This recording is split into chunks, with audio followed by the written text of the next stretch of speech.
So with the Tumbleweed, we've made a certain amount of choices for design and structure that we're really proud of.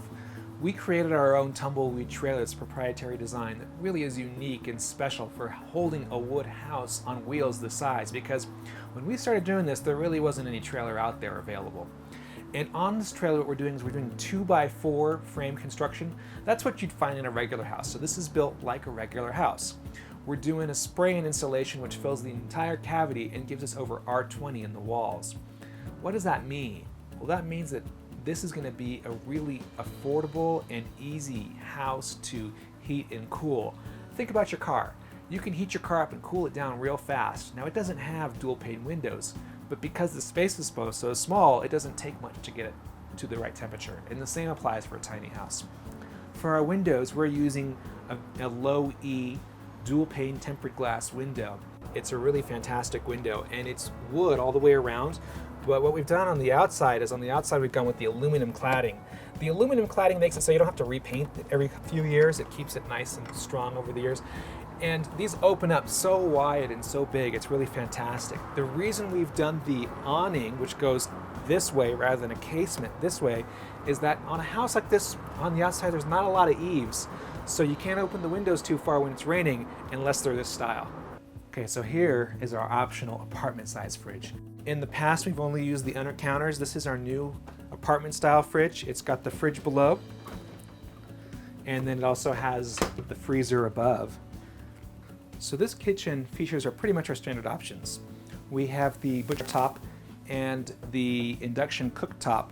If you want, we can put in a whole stove for you with the cooktop and the stove below. And then these cabinets, they're oak. We paint them, we can also stain them, but we typically paint them just to give a little color to the house. We've got 8 colors to choose from. And these are going to be the standard cabinets that you would find at a store, regular size, even though it's a smaller home.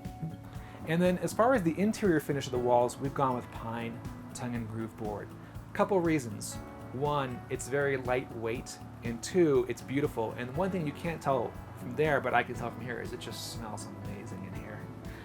The pine, tongue and groove we leave unfinished. If you want to have it stained, we can stain it for you. We don't paint it because what we've found is that the paint can crack while traveling. So what we've done instead is we've stained it, and we've used colors like white as well as other colors. So you'll see a photo of a Tumbleweed inside with white walls, and typically what that is a stain instead of a paint.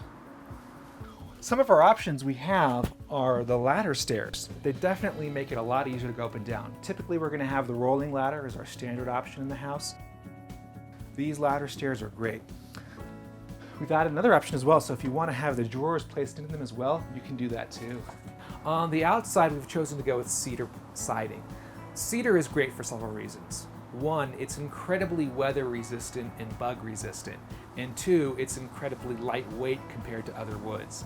And with a house like this on wheels, you're really trying to fit as much as you can without being too heavy. So weight does play a big role in things.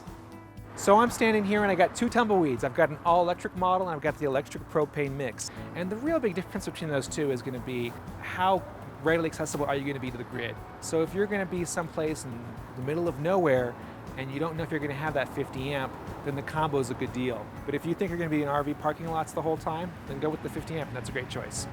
And then when it comes to water holding tanks, we can go with a 25-gallon holding tank all the way up to about a 125-gallon holding tank. And that's going to partially depend on the model you have. And each one's a little bit different. So when you contact us, we're going to help customize the one that's right for your utility needs. We'll see you on the road.